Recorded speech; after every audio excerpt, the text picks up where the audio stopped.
you. Nice to see you. Doing well. It's a beautiful day. Are you going to be here for this whole thing? Just day. I'm turning this over to you. Oh, peek through Is that okay? the little cracks. Baltimore City Council Ways and Means Committee. We're back in session. City Council Ordinance 22-0235, Ordinance of Estimates for the fiscal year ending June 30, 2023. I am Eric Costello, Councilman for the 11th District Chair of the committee. I'm joined to my left by Councilwoman Odette Ramos, 14th District. To her left, Councilman John Bullock, 9th District. And then on behalf of Mayor Brandon Scott, Sophia G., Nina Themlis, and Natasha Mehew, on behalf of Council President Nick Mosby, Nate Poole, and Matt Stegman. To my immediate right is Matt Peters, staff to the committee. We are here for Department of Planning. Director, how many slides do you have? I believe we have 5, maybe 4. 5? Okay. Yes. What we're going to do is I'm going to turn it over to you in a minute. In terms of agenda, I'm going to ask you to introduce each member of your team that is here. Please say their first and last name, their position title, and if there's a division they're associated with. Folks that are with Department of Planning, please raise your hand when you are recognized by the director. We're going to jump to your slides. I'm going to ask you to keep your presentation under 15 minutes. Then we will go to questions and answers. Folks, when you are talking, you are welcome to take your masks off. I ask that you keep your mouth approximately 1 hand length away from the microphone. Inevitably, Bless you.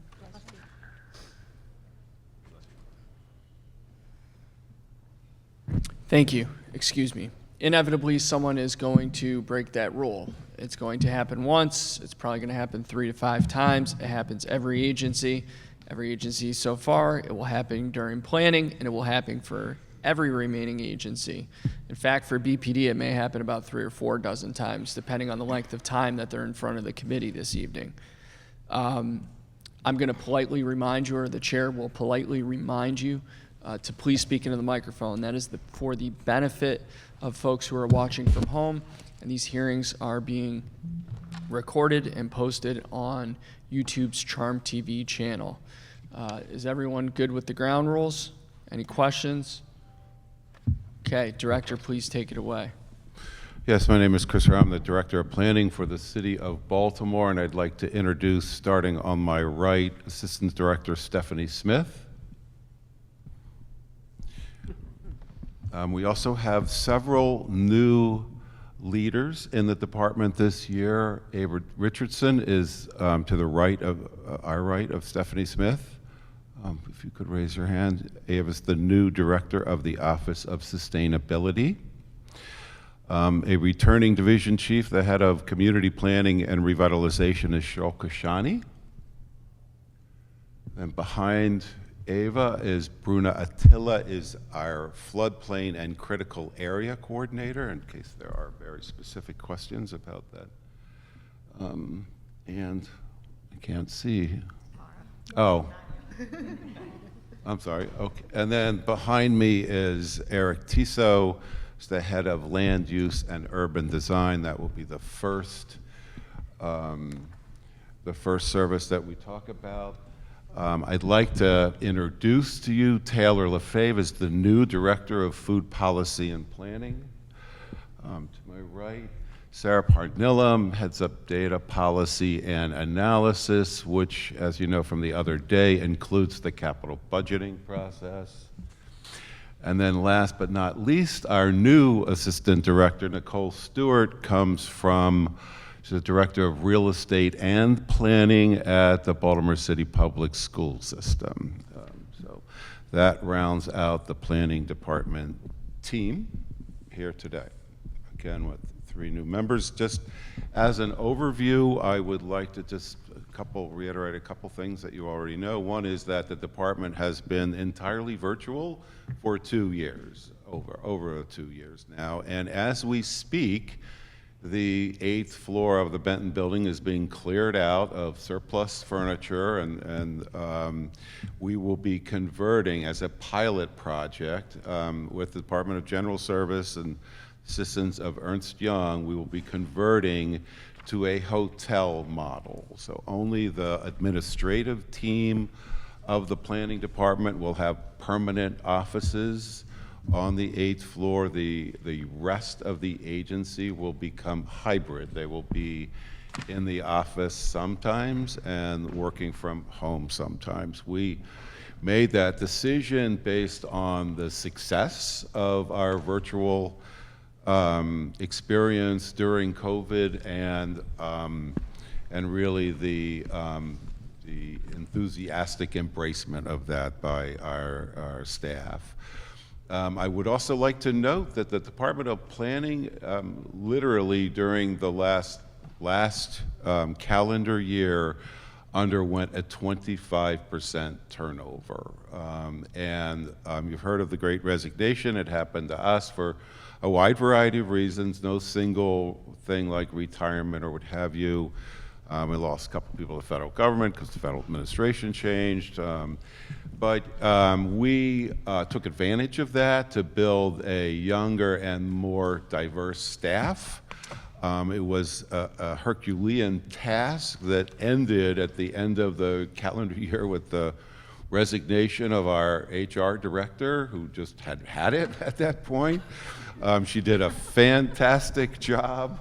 And her last hire was Nicole Stewart, so we saved the best for last. We have our entire team, Ava and Taylor, have stepped up as those division leaders left, and I think we're in pretty good shape now. We have a very young and enthusiastic group of planners that if you haven't met, I hope you get to meet them soon. And also, I think now this year, Cheryl Kashani has talked to all of you and at least offered a monthly meeting with your community planning team. I urge you to take advantage of it. There's a lot of information exchange, I think, that we can benefit by that. And I thank you for participating in that. And then finally, this is not the capital budget hearing. This is the operating budget hearing. We did the capital budget earlier last Tuesday on the 31st. But when we get to that service, we can talk about that. So 5 slides, 15 minutes. First slide is the Development Oversight and Project Support slide. It's Service 761. This is, in essence, Eric Tisso's division. It's Land Use and Urban Design. They staff the Planning Commission. That's what they do. So major development projects go through the Department of Planning. Minor permits do not, but major development projects like plan unit development, things that go through design review and UDARP. We did create last year a urban design section within the division that's headed by Tamara Woods and staffed by 2 architects in the planning, so we're proud of that and glad to bring that contribution to the city. Just one note on the performance measures. As you know, there are great difficulties with the HCD permit system. You know, we're due for an overhaul on that, and several of the performance measures were not available. That NA and your budget book means not available, not applicable. And there was one error on the BMZA. The BMZA review, the percent of recommendations on BMZA appeals submitted to 2 days prior to hitting. Here we put, budget office put not applicable.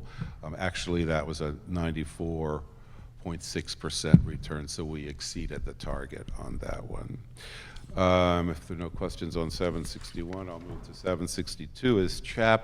We are going to talk about C.H.A.P at the end of this process, so I'm not quite sure why. I do want to note that the 761 service did its job all during COVID, all virtually seamless. I never got a complaint about it, and they lost a position that first summer of COVID when the finance departments blocked all empty positions from being filled. So they've been doing this with a person down. So that jumps ahead to 763. Comprehensive Planning and Resource Management is what we call this service. So this is basically community planning and capital budgeting. I could touch on the highlights on the slides. Really, the things I wanted to highlight in this year's budget are, this includes the casino revenues, both for South Baltimore and Northwest Baltimore, and this includes the comprehensive plan. And we've talked to many of you about that. We're kicking that process off now. It's a state-required planning process after each census. It's essentially a 10-year look ahead. We're really excited about that. Sarah Parnillam is managing that overall process. We can talk more about that if you'd like. Switch to the next section.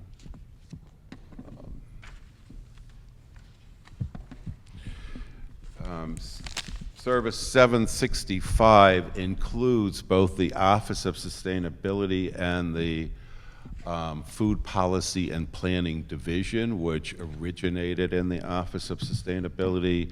As you know, the Office of Sustainability has been a great tool for incubating city services and new approaches to problem solving for the city of Baltimore, and it incubated the Food Policy and Planning Division, which, as you know, quarterbacked the entire COVID relief strategy around feeding folks in Baltimore.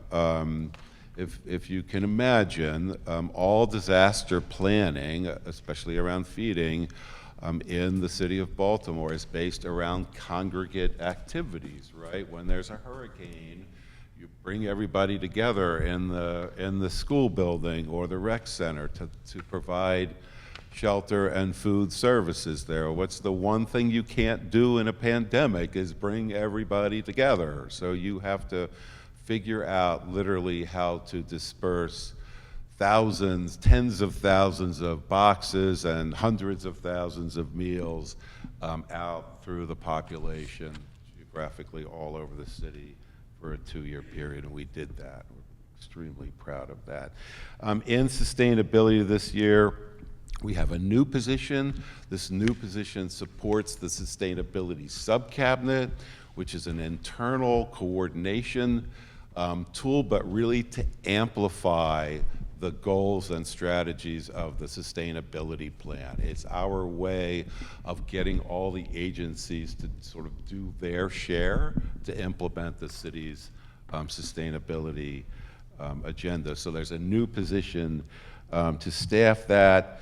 I will also say that it looks like a reduction, but we have 3 mandated planning efforts, all of them extremely important and serious. The Climate Action Plan, what do I have? That Climate Action Plan. Ava, help me out. What's the name of the FEMA emergency management plan? DP3. Yes, the DP3 Disaster Preparedness Plan. Disaster Preparedness Plan. So these are ones mandated every 10 years. Disaster Preparedness Plans mandated every 5 years. Then finally, the administrative section. So this is a lean organization. It's the 3 of us, the 3 directors, and our HR director and our finance director. Again, I will have you note that we had a 25% turnover. I'm so proud of the way we handled that. The administrative team sucked it up, and so we still have not replaced our HR director and our finance director, but we're very close. We saved that for last, and hopefully you'll find an entire team in place by hopefully the middle of the summer. So that ends my presentation. We're not scheduled for C.H.A.P until. Yep, we'll deal with. Yep. Well, colleagues, do you want to take the C.H.A.P presentation in the record now? Sure. All right, let's do that, and then I'm going to turn it over to Chairman Block. I'll be relatively quick. In the C.H.A.P division, this was one where I'd like to highlight the turnover. It's a staff of 6. Eric Holcomb is the executive director. There is a supervisory position now within the service, but in this last year we had 2 retirements in that division and 1 maternity leave. They were short-staffed for much of the year, and that did impact our turnaround time on some of the performance measures. But I'm glad to say all the positions are full now, and we're operating at full speed. I would also like to highlight first time in probably a decade with a very large turnover at the commission. The council representative is here today. We're really pleased with the makeup of that commission. They're very excited about taking on some of the larger policy issues also facing preservation and the city these days. And hopefully our urban design section and land use will coordinate both new construction in C.H.A.P as well as land use, so we'll be a little more streamlined there and free up some time for the commission to look at some of the bigger preservation issues facing the city of Baltimore. So that's my presentation, Mr. Chair. All right. Well, thank you. Definitely appreciate that presentation. And as the council representative to C.H.A.P, I'm glad to be in the room today. I do want to start with a question regarding C.H.A.P and then go back into some overall planning issues. So one of the things that we know as part of your purview is the tax credit process. Can you talk a little bit about the impact, the fiscal impact on the city, the revenue that we're gaining from that program? And I have a follow-up as well. But certainly. Burned into my brain is $1 billion of investment, but I'll let Eric Holcomb expand on that a little bit. $1 billion of investment. Yes, hello, Eric Holcomb, Executive Director of C.H.A.P. It's now about $1.2, $1.3 billion, so we've keep on moving that up a little bit. And anyway, we hired Place Economics a couple years ago, and they put out a very detailed analysis of the tax credit and what the tax credit has done to for the city. Not only leveraged over $1 billion worth of investment in the city, I think it's actually turned around many of our more distressed neighborhoods, and also has been essential into reducing a lot of the vacancy in that crime in those areas. Now, to speak about specific numbers, I would have to go back to that report and other places to get that, and I could get that for you, but right now I feel uncomfortable with talking about those specific numbers. Certainly, and then a follow-up to that, because I'm glad you mentioned some of the neighborhoods, some distressed neighborhoods. I know some of us represent historic districts, and I'm not asking you to speak to the merits of the bill, but we do have a bill in front of this committee around historic preservation or historic tax credits. Can you talk about your thoughts in terms of how we could expand possibly the coverage and the usage of this tax credit? Do you think that could be of assistance to different neighborhoods in terms of the development process? Sure, thanks, and I'll start, and Eric can jump in. So right now, the tax credit is permitted under 2 circumstances, and only 2. And we're talking about the residential tax credit here. One is if you are in a local historic district, that is a C.H.A.P designated district, which entails local review of all permits within that district. So it's the highest level of historic preservation that the city of Baltimore has. But the second area where it applies is an area that's been designated as a national register district. A national register district is a federal designation done through the state, the Maryland Historic Trust, And in essence, that does not offer the blanket review of all construction permits.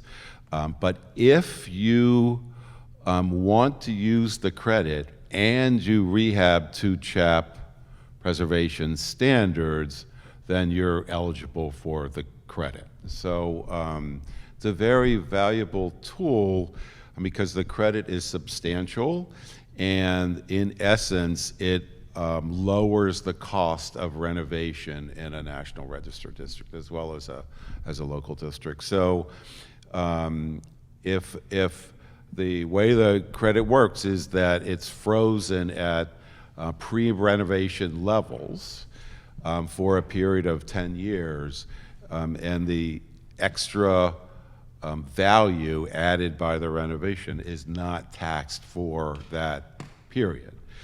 That can translate, say, for a $100,000 to $200,000 row house, that can translate to a couple $100s a month on your mortgage. So it has a huge affordability issue also, huge affordability benefit.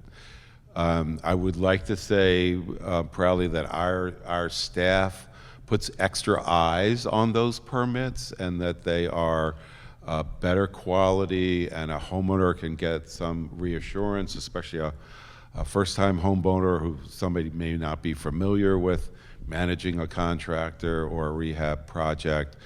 They get extra assistance from us, but it also has this really substantial benefit to the homeowner and the affordability of the unit.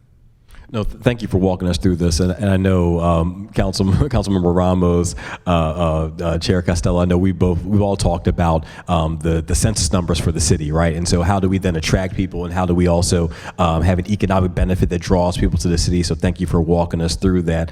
Definitely want to open up the floor, Councilmember Ramos. I do have a C.H.A.P question. I know you do. Thank you, Mr. Chair. I had a question about the tax credits. I got a complaint in our office about the application process, that the application process, folks go through a lot to have to get estimates, to have to get, a lot of different things, and then they get denied. And so is there a step in the process that could be a little earlier where a determination is made? I haven't done this, so I'm unclear what the issue is, but I wanted to figure out if there's a way, because we want people to use the credits, obviously. But if there's, if it's a cumbersome process, then that's going to impact the users, right? So can someone talk about the application process? Yeah, Eric, you want to? Sure. Well, thank you for that question. It is a multi-step process, and it does get very detailed. What we ask for in the process is a pre-approval. We want to know what you're planning to do, and we want to make sure what you're planning to do meets the historic preservation guidelines. And then once it meets the guidelines, then we sign off on a preliminary approval. And then the applicant has a couple of years, I believe, to actually get the work done and come back for a final approval. And the final approval is a double check to make sure that the work they said they were going to do, they actually did, and it meets our guidelines. Along the way, there may be differences. For example, in the preliminary approval, we may get a scope of work that does not meet our guidelines. That's when we call the applicant and we work with them and we say, okay, this portion of your project does not meet the guidelines, but if you did this, it would meet the guidelines. And usually they would have a choice to say yes or no if they want to move forward with the program or not move forward with the program. Now, we all know, if anybody's ever done a major rehabilitation here, is that there's no building in the world that has absolutely followed their plans. There's always in-field decisions and things. So some of the times we will be doing a final approval. The work does not, they change things up. They didn't tell us the work does not meet the guidelines. And again, we give them a call or we shoot them an email. Let's work it out. Let's see what you could do to correct those things and to make sure you get those meet those guidelines and you get your final approval. And again, they have a choice to either correct the work and get the tax credit or not get the tax credit.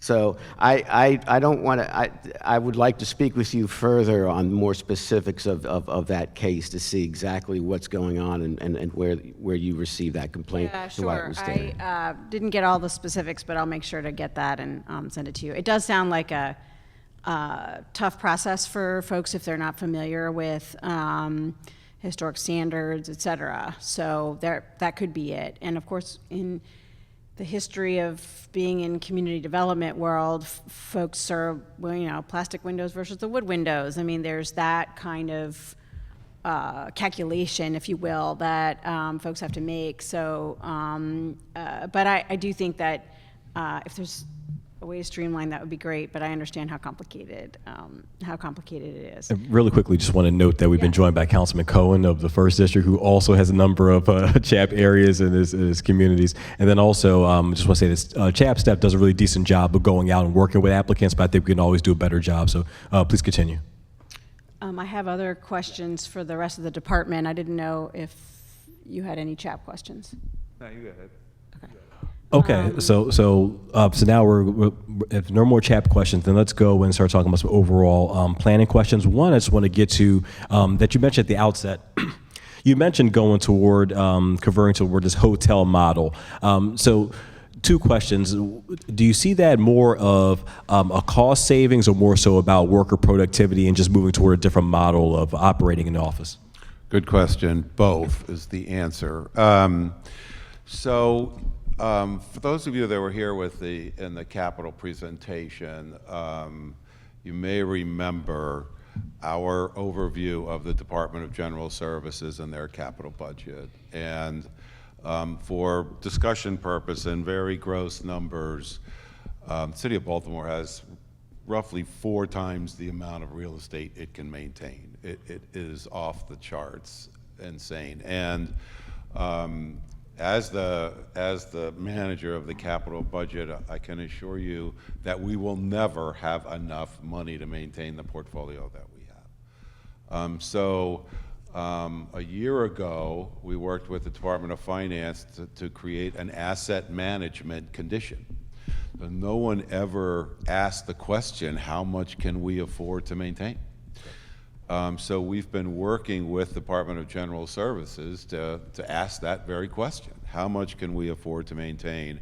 And try to both downsize the portfolio and increase the capital budget so that we reach a point where we're at least maintaining what we own. Now, COVID threw a wrinkle into that, and the wrinkle was this successful hoteling model. So we've put the big picture on hold for about 6 months while we explore the hoteling model, which hopefully would allow us to downsize the real estate portfolio even more. So we were asked to be a pilot, and since we're wearing our capital budget hats, we have to walk the walk as well as talk the talk. So we agreed to this, and we've reduced our floor plate by approximately 40%. Wow. Just to ensure greater collaboration, you should know that a division of HCD and the BMZA will be backfilling that 40%. So I would hope we'd get better collaboration also out of this. But we couldn't do that without the sort of successful participation by the staff, who have been in many ways more productive during COVID than pre-COVID. And of course that, everybody saves at least a half an hour each morning and evening on the commute. But they're also, I know they're working behind the scenes on all those Teams meetings and things like that. They are really being incredibly productive and positive during all of this. All of them used all their own technology. All of them figured it out, set up their own office. We didn't have any really hiccups at all in our processes during COVID. So it's really a combination of both. The larger issue is we need to downsize our portfolio, but we also had a really successful team effort here working virtually. Well, I would say as a planner, I'm very encouraged by this. I think really leading by example, not only from a sustainability point of view, but then also just productivity. So very excited to see that. Councilmember Ramos? Thank you, Mr. Chair. I have some questions for the Sustainability Office. Actually, I think Bruna, for you. We've been working together on the my flood area, 35th and Hillen. Actually, the entire city government is working on this with me, and I'm really excited about that. We are having a meeting actually tomorrow night with DPW. They have come up with the solution to the problem after many days and a lot of money in an examination of what the issue is. It is not a climate change problem, it is an infrastructure problem. So my question is, we just passed the floodplain map. And in the beginning of our conversation, actually in the beginning of my term, what was it, 18 months ago, we had talked a little bit about, we also passed the coastal flooding plan as required by the state. One of the items in that plan is the use of the My Coastal app to collect data on flood events. I was curious how that's going.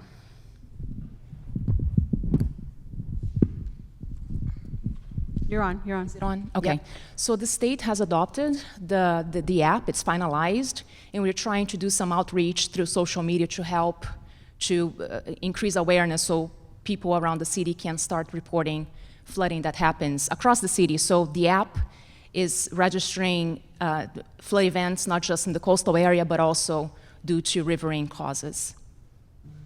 Right. So, okay. I didn't realize that there had to be a process at the state level for approval. And so Yeah. okay. So yeah, the state was spearheading the effort, so it's finalized and the app is ready to use. So it just needs to be downloaded to a phone, a mobile device with internet capabilities, and anyone can report flood events that happens across the city and really across the state. And so what is the plan for promoting that? Do you have graphics and things like that to start to get out, or not yet? So we have been just putting language out through social media with the link to the My Coast app. And I'm happy to develop some graphics and send it to your office and to other city council members to help increase the outreach. Yeah, if you would, that would be great, because the data is important, not only because of the coastal areas that we know flood, but my area, an area in Councilman Burnett's district, also severely floods. And I know we have more inland flooding around the city that residents probably complain about, but they we haven't done anything about it yet. So because the data is going to be important also to figure out what is inland flood. I call it inland flooding. It's pluvial flooding, which is hard to say, so I'm not going to say it. Because that is, it's not on the floodplain. Like my 35th and Hillen is not on the floodplain. But we do need the data to be able to show that we need $20 million to fix the problem, right? So I'd be happy to work with you on figuring out how do we get that going, because it's just really important that we gather that data and people understand that, it's for recording purposes. You still have to call 911 and 311 when something happens in order to get OEM out, although they have a new system now that alerts them. But that would be important. So I appreciate that. If you can get that, create those and get that over to us, that would be super. And then as part of that, isn't it that we're also working on, well, I'll just say that I don't have a status update about what's happening in Councilman Burnett's district, but in mine, we really are working hard on this issue, and it's been very interesting to learn about the infrastructure issue, which is basically, well, well, I don't need to go into all the details at the moment, but so we have flooding issues because of climate change, but we also have aging infrastructure. And actually, in my case, the infrastructure wasn't able to carry the load to begin with, is what we discovered, basically. Not that there's anything wrong with it, it's just not, the capacity is not there. So it's a planning issue, obviously, and then we have to find the solution. So I don't know if you've done any more work on the floodplain issues or anything else. I think you've been talking with DPW on our issue. So yes, DPW is spearheading that effort on the hydrologic and hydraulic analysis of the system and trying to find solutions based on data that they collect through that study. Yeah, it was fascinating because they actually ended up having to look at all 1,200 inlets in the area to figure out which pipes it was going to, clean them. And so it was a super interesting process that they went through. Now I just got to raise the money so, to fix that. But I appreciate your help on all of that. It's really super important. That's it for now, although I know Councilman Burnett has questions, so let me look those up while you're going to the next one. Certainly. And then you did speak a little bit earlier about the comprehensive plan. Can you talk a little bit more about that process and what you expect to get out of that and anything we should be aware of as well? Yeah, I'm going to introduce Sarah to help me out with that, but I like to say, think about where you want Baltimore to be in 10 years. That's kind of what the exercise is about. Sarah, you want to explain some of the processes we've set up to manage it?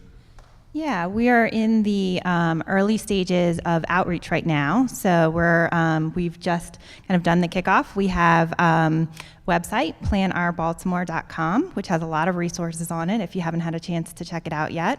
There's an online survey available. There is information about our open houses. We've completed 2 open houses so far, hosted 2 open houses, and we have 2 more coming up. So there's one on June 15th at the Hone Building, and then we have a virtual one on June 21st. So I definitely encourage you to attend and help spread the word to your constituents to attend. We have notes from the first 2 available on our website, as well as some of the materials from the open houses, such as our map and data gallery. And there's an opportunity for people to comment on the maps and data that we've put together. So those are just kind of a couple of the things we're doing in terms of outreach. We're trying to reach people in lots of different ways because we know that some people want to come to an open house that the City of Baltimore is hosting, and some people don't want to come to an open house that the City of Baltimore is hosting. They might want to participate in a different way. So we are working with engagement partners throughout the city for more of a grassroots outreach to reach people who may not come to an open house that we're hosting. We have, as I mentioned, the online presence.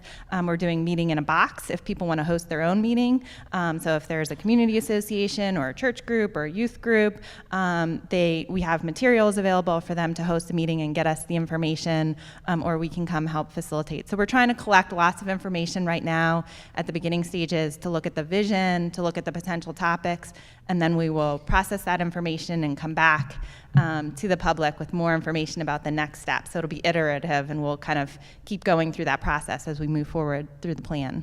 One comment about that, it's not even a question. It seems like the Planning Academy was almost like a primer of the pump for something like this, but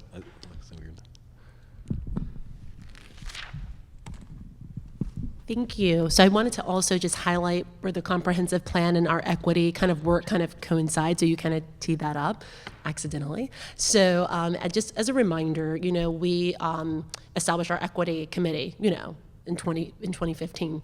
And well, actually before that, but we actually developed our equity action plan, shortly thereafter. And the reason why I think it's important to go back to that is that we've been utilizing an equity lens that was developed by the Urban Sustainability Directors Network. It's a 4-part lens. And so that lens looks at structural inequity, it looks at procedural, distributional, which could be within geography as well as populations, and then lastly, transgenerational. Are we placing undue burdens on future generations? So a comp plan is a perfect opportunity to think about transgenerational equity, because we'll be making decisions for people that are currently now not even able to vote, or make other types of formal commitments about their stake in society. So in terms of the comp planning process, I just wanted to add a little bit of detail to what Sarah shared. a lot of times institutions, whether they're government, anchor institutions, they oftentimes use consultants to reach neighbors. And we want to make the neighbors the consultants because they know their neighbors, right? And so we have a community engagement leadership team, which is comprised of 20 community-based organizations, and they will be provided seed funding to design their own activities and platforms to engage their neighbors. So that could be a pop-up, that could be a focus group, that could be door-to-door conversation, it could be asset mapping and more. It will be derived from their understanding of their community and the best ways to reach their neighbors. Sarah also mentioned, I believe it's Thursday, we'll be having the storytelling ambassadors training. So this is an opportunity for people to be trained by a professional storyteller, trained in the West African griot tradition that is a Baltimore native, but also has a doctorate in public health from Bloomberg. So bringing together how the power of stories can also be used to really help people to share in a different format how they feel about not only the way their community is working and not working presently, but also about how we can use storytelling to get to a shared vision of something that's better. And so we'll be beginning that training in person this week and also having an online component. Everything we're doing will have a hybrid approach because we realize the combination of the persistence of the pandemic as well as just other impediments to getting around. We want to provide as many ways for people to engage. We're also going to be working with No Boundaries and the Enoch Pratt Library System to develop some strategies that are going to be exclusively focused on how to reach youth and teens this summer. We're also working with MEMA to develop and broaden our strategy around non-English speakers and new Americans. And we also have members of our community engagement leadership team that share some of the language skills we really need to deepen that work and also have the networks we need to deepen that work. And the goal is to convene an equity group as part of this process internal to government. So since every agency should have an equity coordinator, we want to use that mechanism through the Office of Civil Rights to convene them to get input from their agency's perspectives around our plan. So I just wanted to lift up that, as you mentioned with the Planning Academy, I feel like I might as well give you the data while I have it right now. Through spring of 2022, we have actually trained 211 participants through the Planning Academy, representing roughly 115 different neighborhoods. The demographic breakdown, approximately 73% of the applicants have identified as African American. We've had 21% ages 18 to 29, which quite frankly, I'm proud to see. Sometimes those are some of the most difficult ages to engage. And roughly, I don't think we're surprised because often women are the backbone of society, so 72% of the people participating have been women so far. But we want to continue to grow the participation of men, but we also have tracked those that are identifying as non-binary, and we've had 2% that identify as non-binary participating as well. And I wanted to lift up that of the neighborhoods that have participated, of the 115, we've had at least 4 participants or more from Reservoir Hill, Charles Village, Bel Air Edison, Sandtown, Harlem Park, Ashburton, Brooklyn, Oliver, Park Circle / Park Heights, Remington, and Upton. So as you can see, it's a diverse set of geography, and those alums are doing amazing things. They're doing real estate development like Bree Jones in West Baltimore with Parity Homes. You have community planning efforts being accepted by the Planning Commission like Johnson Square. You also have the Comprehensive Plan Advisory Council that has alums of the Planning Academy participating, and we have alums of the Planning Academy working with our food distribution efforts. So I would say that the Planning Academy has deepen the engagement of people that were already very present by giving them more tools, but also we have Eric Stevenson from Sandtown sitting on the Planning Commission itself. So I say that that's something we see as a big part of our equity work, but it's also about seeding the ground for more strong community partners across issues that aren't even planning related. So I just wanted to take advantage of that time. No, I just say thank you for leading with equity. I know as an organization, you guys have really been at the forefront of that, so I appreciate that. And then also, just thinking about some of the groups that you had mentioned, some of the ways you're doing work. I mean, equity across, not only racial lines and class lines, but also age and orientation, as you mentioned. I know we mentioned No Boundaries. They do some great work with young people in West Baltimore, so in the 9th District, in the 11th District, and the 7th District. So again, it really does touch a lot of people. And then also in terms of the access piece, right, in terms of the hybrid. So I'm glad you're speaking thinking in that regard. Councilmember Ramos? Thank you, Mr. Chair. Councilman Burnett is unable to join us for obvious reasons. So he had a request for his district that maybe we can get for all of our districts. I don't recall, of course, I was there, but I don't recall if we had made the request of the planning department for all of the capital projects in our districts as a result of the capital budget. If we did not do that, can we do that? Where's Matt? I think we can do that, right? We have a map available online, and we can provide the link to that. And I think it was provided to Councilman Burnett, but we can provide it to all the council. So it would be a map and then a list of all of the It's capital interactive, so projects? you can click on a project. But It's connected to a spreadsheet somewhere, so if there's a Yeah. way to do that, that would be cool. It's Yes. connected to a description of each project. Uh-huh. Yes. There is a caveat. I don't know the exact percentage, but about 35% of the projects, overwhelmingly DPW projects, are not mapped. They don't have a geocode. They don't have an address. Oh, yeah, because they're all over the place. I totally get that. I guess we would need, to the extent that there's an address associated with or an area associated with the project, DPW they're right now in my district in a sort of area, but it sort of spans two other districts. So I get the challenge with DPW. Maybe just list what those are. And is that possible? So a list of if it can be an interactive map, but we would also like the list of projects in each capital projects in each district. So we can follow up. Okay, great. Nate. Sophia. Yes? Sophia? Yes? Sophia? Yes. Okay. And then thank you. The other request would be, again, from Councilman Burnett's office, but I'm expanding it to all of our districts. Any projects that you all know of that are in our districts. So it could be, floodplain project. It could be anything that comes under that you have been working through because you also get the permits. That would be also helpful, right? Because you work with us, you do monthly meetings, or in my case, it's bi-monthly. I usually have my list just because, but there may be other things that council members don't know about that are happening in their districts. You don't have to do that tomorrow, but sometime in the next month. The projects on our interactive map are just in the budget year, right? For the upcoming. I don't think she's talking about the CIP, right? You're talking about development projects. The second piece is the development projects or any other park, well, that would be Rec and Parks, but things that you all know about that are going on in the district. Cheryl, you want to take that? You need to get a microphone, yeah. And I'll even hold it a foot from my face.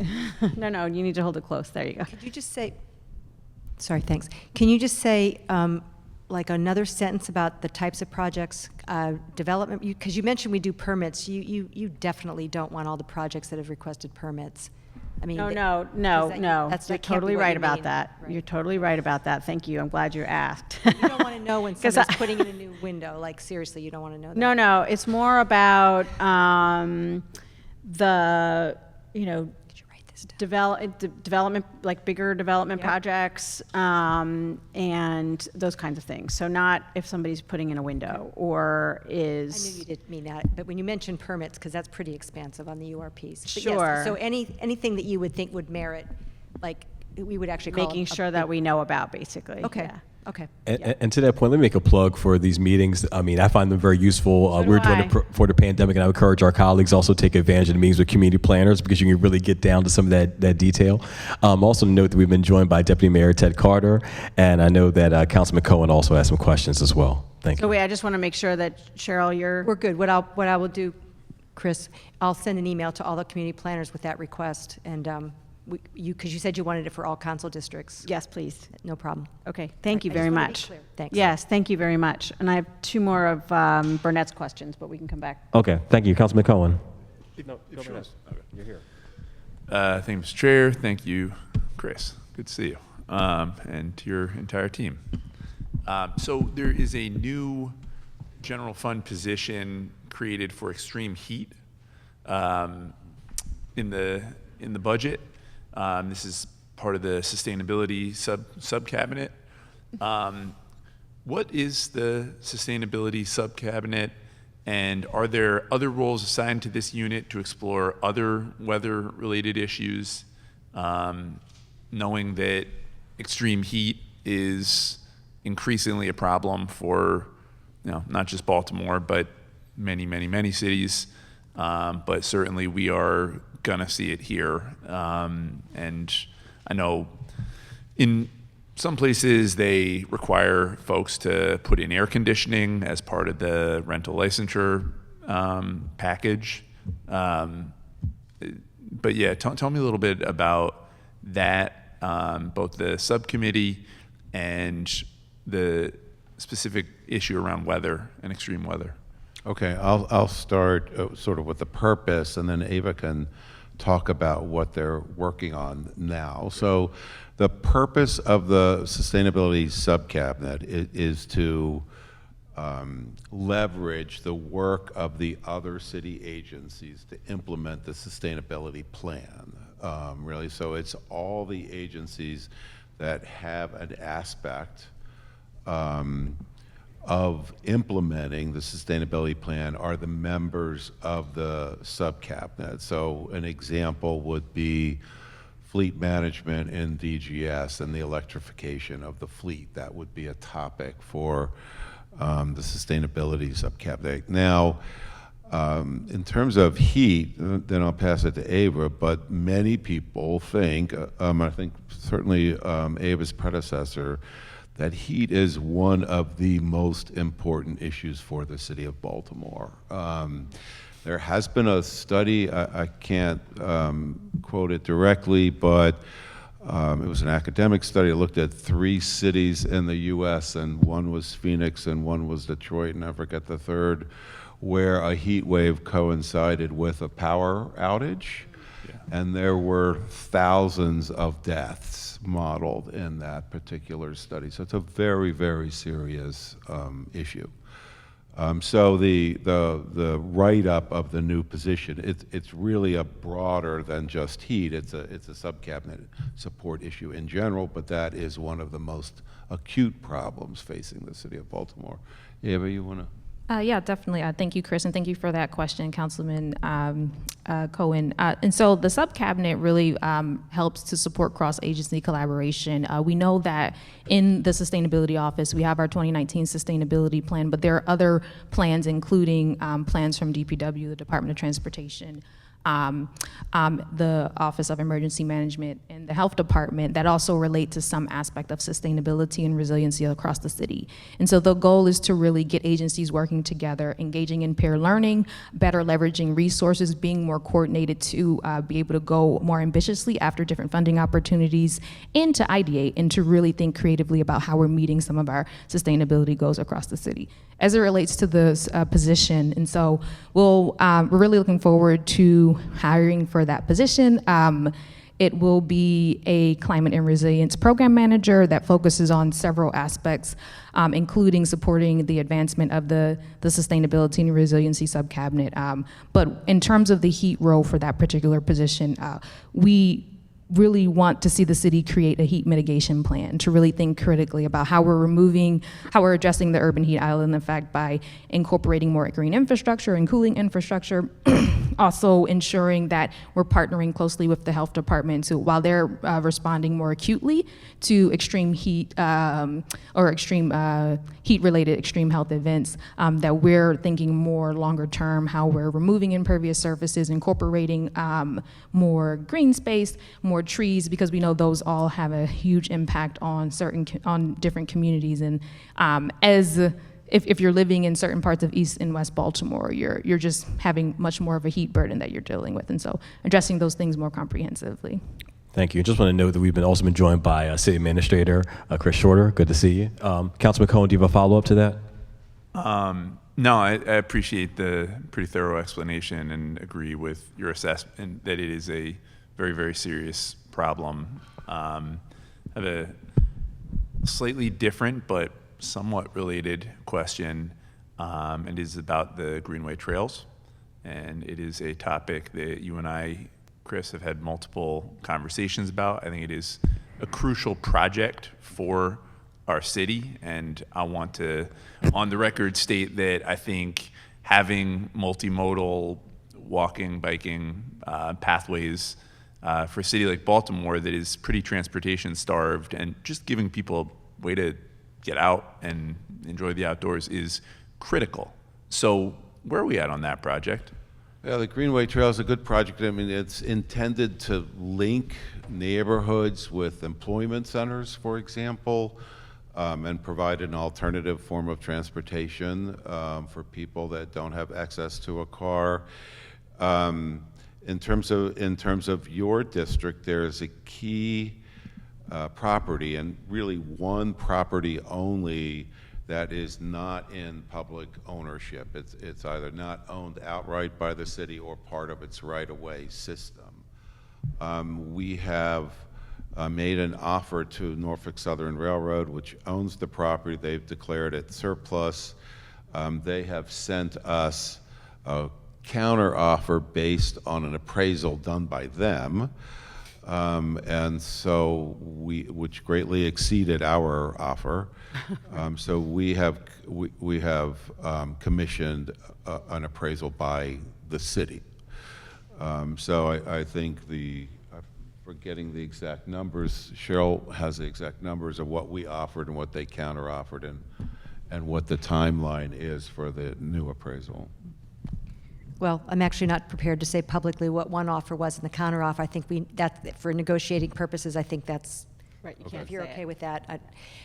But literally before I came over here, I saw an email from our colleague in the real estate office who was working with us on getting the appraiser. And our appraisal is essentially done. He had a few questions, so we paid for that out of some Baltimore Green Network money. So once we have that, we'll be in a position to counteroffer. So we've already notified our federal officials. They're legislative people, not the actual senators. So it's on their screen, and they know about this back and forth with Norfolk Southern, and then they're prepared to call people like the president of Norfolk Southern. So we're sort of trying to put ourselves in a good position on that. If we get that property, there are two smaller parcels that then we'll have to deal with. One is BGE, and we're in a very good place with BGE. We're working on an MOU with them to give us the right of way to that property. They've been a tremendous partner. There's a much smaller parcel at CSX, which will be a little bit more challenging because they have been historically, let's just say it'll be a little bit more challenging. We all know. What It's we okay. don't, yeah, that's why I didn't really want to say it, because I know you know. So the issue, though, is resources, because whatever the counteroffer is, it's going to be more than what we have. And we are working with the Department of Transportation on a federal earmark that combines it with the northern section, but that's really for design, and we can't really do design until we own it. We have an ARPA request in, I think a sort of pretty compelling, the way we framed it was to extend the Harbor Promenade so that you could extend it up along that eastern segment and then west as far over as to Washington Village, Pigtown. And the theory there is you're trying to give job access to the sort of major job center in downtown, but also extend how people can get to main attractions in the downtown area. The largest component of that request is the purchase dollars. So that's kind of where we stand, but our partners in Department of Transportation have been phenomenal, and with what little we've had to do so far with the federal people, they've been terrific as well. No, I Does appreciate. that help? Yeah, that's really helpful. Thanks a lot, Cheryl. Appreciate the thorough update. And I will just once again state that, we know as a city that we are transportation starved, and there's not much we can do when our governor decides to cancel a almost $3 billion project that would have meaningfully connected East and West Baltimore. But this is one thing that we can do, and so we really should. And I think it's critical I understand the financial challenges, I understand the haggling and the negotiation with Norfolk Southern and others, but I just think, again, if Baltimore is going to be a world-class city that we know it can be, investing in this type of infrastructure, I think, is critically important. Yeah, thank you. And I'd be remiss by not recognizing this contribution by BG&E, which is really unprecedented, that they have donated the right-of-way on one of their transmission lines, and we've gotten donated services to do the design work on that. That really, we have never seen that before from a BG&E partner. Amazing. All set. Thank you, Mr. Chair. Thanks. All right, so Councilmember Ramos on behalf of Councilmember Burnett. I have one of my own. I just came up with given our conversation, and then I'll go from there. And it actually dovetails with one of his, actually. The sustainability plan connected with zero waste. Can you tell us first where we are on the implementation of the sustainability plan? Do that first, and then I'll go into my second question.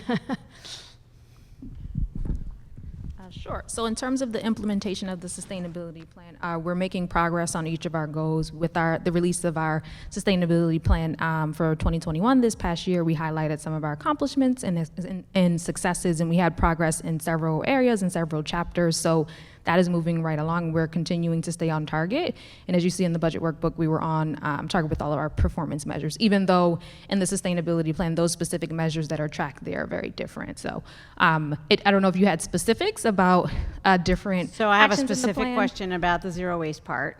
So there is a waste and recycling chapter in the sustainability plan that calls for more policies around waste reduction, but there's not a lot of specifics as it relates to zero waste in that particular plan. I can tell you that we've been meeting with DPW and some advocates to really think through a process that includes collaboration with different organizations as well as institutions across the city to think through how we're diverting both organic waste as well as other high-value materials in our waste stream, including the heavy-duty plastics, metals, textiles, et cetera. So, but I think you also spoke with our DPW colleagues earlier, and they would have more details in terms of where things stand when it comes to implementing the Less Waste, Better Baltimore plan. But we are having those conversations with organizations just to give you a little bit more background in terms of, or some context in terms of what's going on with food waste reduction across the city. We have worked with DPW to expand food scrap collection sites across the city. So we started out with 2 that were at farmers markets and expanded that into 7 across the city. And hopefully we can continue to expand that program and continue to host that program. Additionally, we're constantly thinking of ways to ideate and be creative about incorporating more considerations for zero waste, such as sustainable business guidelines that can provide a better understanding for different businesses across the city, depending on what their focus and what their field or sector is, how they can think in critically incorporate sustainability from a zero waste perspective, but also from a procurement perspective, from the perspective of the management of their building stock and so on. So like definitely connecting all of business activities to the sustainability plan goals. So, but Yeah, specifically I was thinking about, and this came up in the DPW hearing,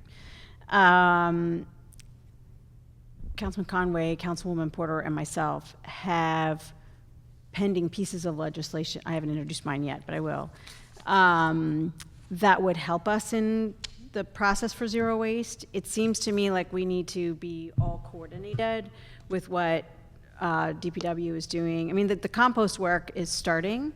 We know that several advocates have been working on it. 40% of our waste that's going into the incinerator, and the whole point is to shut down the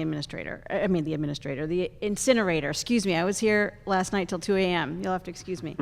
The incinerator, as well as all of our other environmental goals. And so, we have, there's obviously pathways that are described in the Less Waste Zero, whatever it's called, plan. And so I know that the Conway and Porter, they're not here, but they've been trying to think through how we do that. And we have said in the DPW meeting that we would meet together with DPW, and I'm inviting you to that as well. Because we do need to, I have deconstruction, so if we're going to be demolishing all these buildings, we need to actually deconstruct them and not put all that waste in the incinerator. That's the other 40% of the waste that's going in the incinerator. Working on bottle deposit that has to be done at the state level. And then I forget what my two colleagues have. But so just to start to coordinate that and time that out, I think is going to be really critical. And we kind of just need, at least I'm speaking for myself, like someone to corral us. Really. No, absolutely. Well, I would say definitely I want to be involved in that process, and if our office can help with some of the corralling, we are more than happy to do that. When it comes to, again, specific projects and depending on the framing, because deconstruction or addressing the issue of deconstruction waste may be very different from addressing organics waste in our waste stream. Oh, and totally. approaches. They're totally different strategies. Absolutely. Yeah. So I do think we have to be very focused and specific about some of the approaches that we're going to be aiming at. And I want to applaud you for the, getting the deconstruction bill started. I think that's a huge, that'll be a huge thing to happen. And I don't know that I can say this, but DPW, they are going to look to hire a zero waste manager. And so I think that individual, they will be critical to helping coordinate both the collaborative and participatory engagement process with communities to ensure that their voices are heard and perspectives are included in that process, but also to ensure that the things keep moving and to really be the main person in charge of corralling. But also, timing it out and making sure the strategy, it's a art. Really. Absolutely. Yeah, I agree. So we should As definitely. those of us in legislation know. Well, that's good. And they may have mentioned that in the hearing the other night. It's all running I together. didn't steal their thunder by mentioning it. And I also want to note that we've been joined by Councilman James Torrance of the 7th District. This time, really, we've been joined by Councilman Torrance. And let us know if you have any questions as well. I do. Oh, so Councilman Torrance, please. Go ahead. Thank you, Mr. Chair. As a council person who has a lot of infrastructure as well as many projects need to be done by the capital budget, one of the things I want to push our city to do is get rid of our 6-year plan for capital budget processes and get to a 3-year process. That means if we have, instead of doing funding for small bits for 3 rec centers, why not just fund 1 rec center right away and then just do it year by year? So I want to know how we looked into that structurally about changing the capital budget process so that we can get projects done significantly faster and put more into the queue later. I'll start. That's an idea I haven't looked at. That it is embodied in an ordinance, so I would assume you change the ordinance. Right now, for the benefit of the committee, it's a 6-year. The capital budget is. The authority for the capital budget is derived from the authority for the Planning Commission, which is to oversee the physical development of the city. And it is now a 6-year program, as you said, with only the budget year being implemented in an ordinance. The other 5 years are just for planning purposes. So in an ideal world, a project, we're taking the long view, and a project starts out in the 6th year, for example, and then moves up a year. That assumes we're successful in planning 6 years ahead, which we often are not. And it is a scarcity model. There is much more demand for capital dollars than there is supply. But that's the way it's set up now. I don't know if we've ever looked at a 3-year model. No, I don't think we have looked at a 3-year model, but I think the goal that you that you outlined of getting a project completed sooner could be accomplished, whether we have a 3-year capital improvement program or a 6-year capital improvement program. And it is a goal that we share, and that we have been asking agencies to pursue. So rather than having lots of projects to get started and them taking many years to move forward, because we have limited funding, we may have fewer projects getting started, but we would put the funding to get them completed faster, I think is what you were identifying. Yes. And that is something that we have been also suggesting to agencies and working with them to make a shift to that approach. I actually like the idea because at this point, I'm noticing a trend among major projects that we're spending more money doing it small bits at a time because, as we saw with COVID-19, lumber tripled in some places. So imagine doing a project that is 3 times as much as we could have put another project into the queue. And I say that because I share a lot of things in my district, such as Lillian Jones, a recreation center that has closed multiple times, unbeknownst to itself because of structural issues at a building that DGS did not secure properly, right? So I have people closer to the microphone. So I have community members who are suffering because of services because we now turned over a building, it's not being kept, and then theft happened, so we don't have electrical, we don't have a heating and a boiler. So that's 4 months of services my young people didn't get because of what the city planned. So for me, it's getting to a point where I see that we have a fire department who needs new fire stations, a police department that needs new police stations, as well as aging buildings and infrastructure. I think that we have to really no longer give that decision over to agency heads and actually, from a structural standpoint, say that we must prioritize certain projects right away. Because at this point, we're losing a lot. And I can say that from classic example, city schools. Projects come in, we only have $19 million set aside.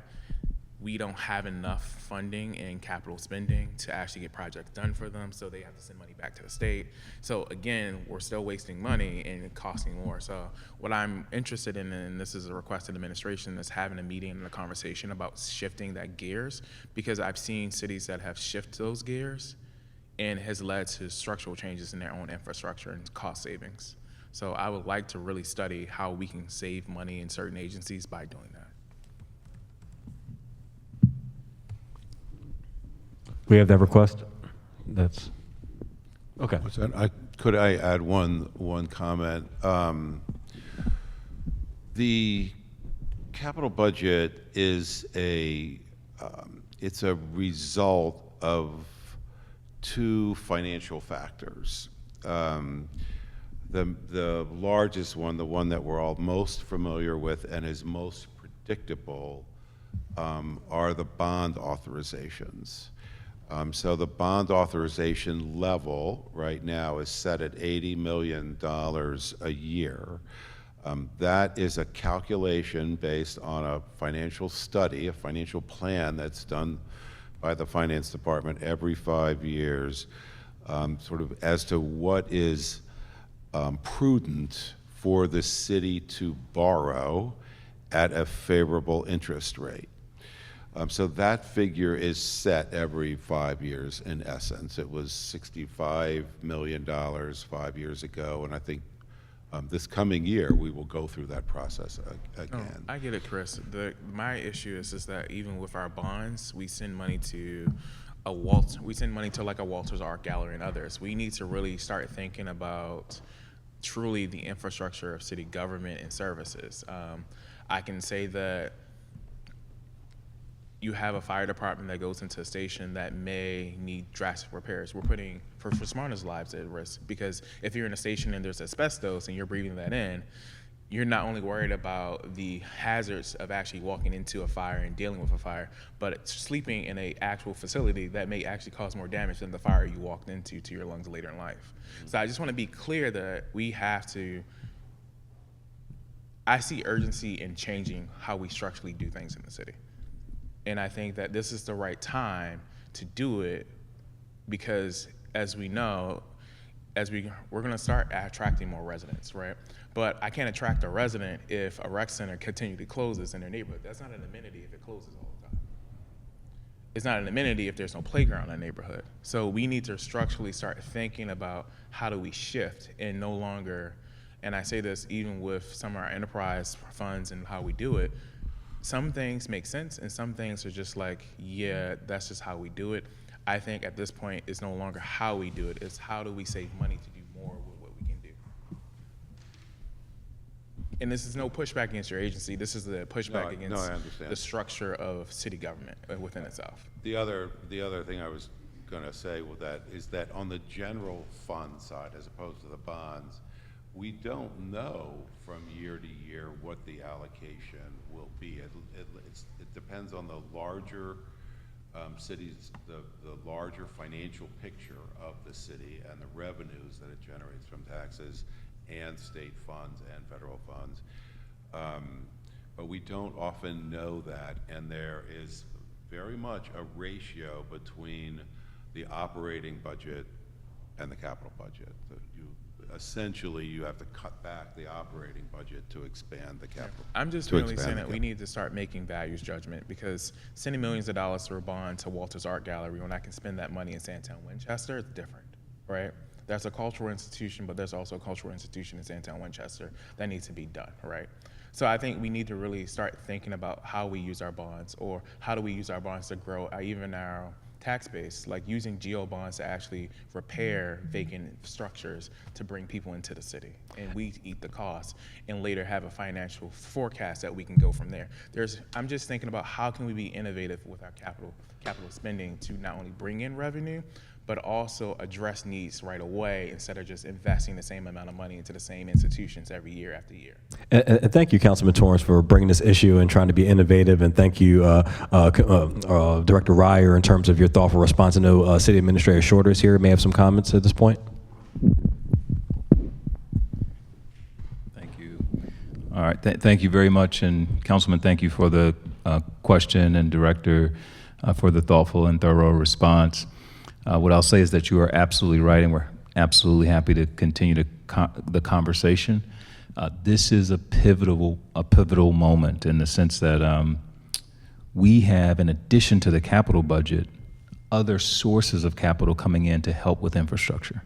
This is the exact reason that the mayor appointed just a few days ago an infrastructure czar and is establishing an infrastructure office to do just that, to expedite the project management, to ensure that all of the projects and capital spending happening in the city is done in a much more coordinated fashion, where projects are being delivered on time and on budget. That said, the specific question of whether we change our capital budgeting structure from 6 to 3 years is, I think, a separate question than the question of how we deliver on projects. And so happy to kind of have that conversation with planning and with you.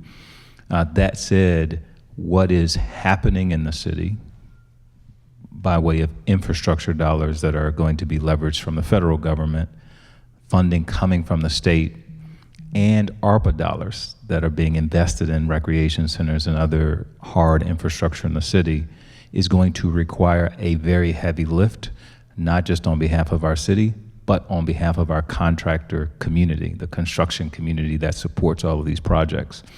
And so leveraging this new office to make sure that we're doing that in a much more coordinated fashion is exactly the sentiment that the mayor and push and charge that the mayor has given to us.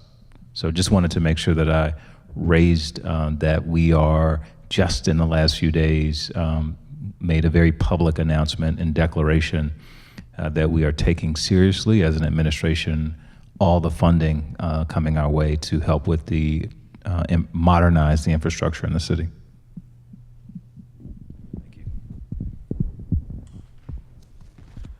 Thank you. Any additional comments or questions from colleagues? Oh, my next one. I have. Oh, yes, please, go ahead. Sorry, I was in meetings. My next question is related to food policy. I know. Sorry. I know that we've had changes in the food policy office.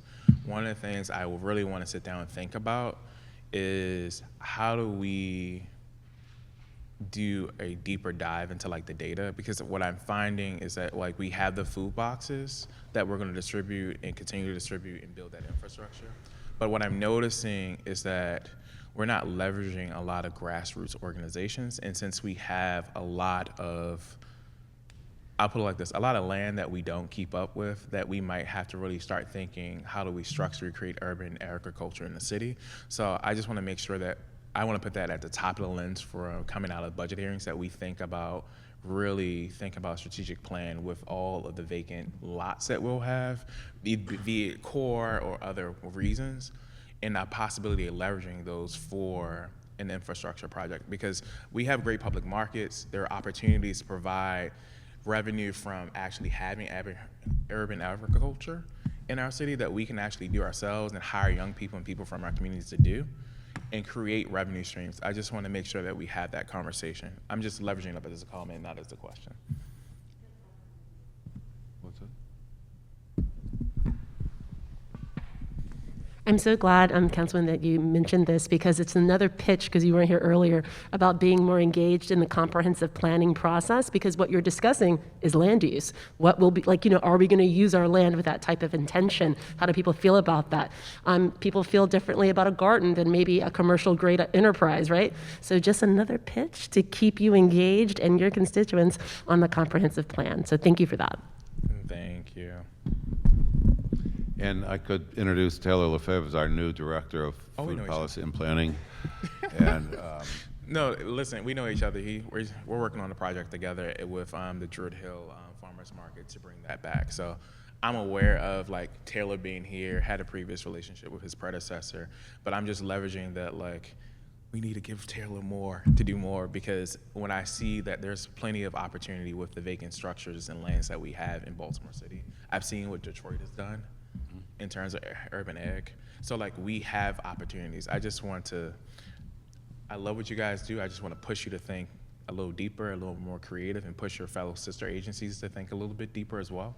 Because often innovation sits in the seats, but often, and I've learned in city government since returning to it, that we do things just to do it, not just to think of the next level of where we're going to go. And there's plenty of opportunities for revenue in terms of what we do in our operations. great, thank you. All right, well, it looks like there are no additional questions from our colleagues, just going once or twice. Any additional comments from the planning department? Well, I'll just say, really appreciate your presentation, your willingness to answer our questions, and being very forward-thinking as an agency. So with that, we will stand in recess for this committee, and we'll start back again at 3 p.m. Have a good rest of the day. Thank you.